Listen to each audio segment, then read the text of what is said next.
போலி உறுப்பினர் சேர்க்கையை நடத்தியதை போல போலி கையெழுத்து இயக்கத்தை நடத்தக்கூடாது. ஒரு 200 படிவத்தை வாங்கிட்டு போய் வீட்டுல வச்சுக்கிட்டு பாஜக நிர்வாகியே கந்தசாமி, முனுசாமி, ஜோசப்னு பேர் எழுதி அவருக்கு தெரிந்த முகவரிகளை எல்லாம் எழுதி கையெழுத்து வாங்கக்கூடாது. அது அல்ல கையெழுத்து இயக்கம்.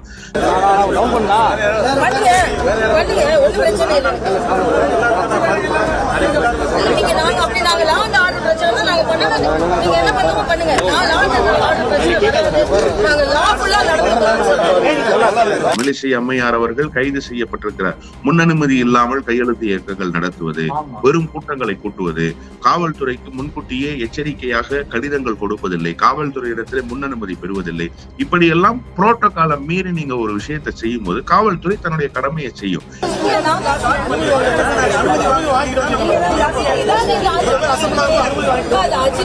கிடையாது.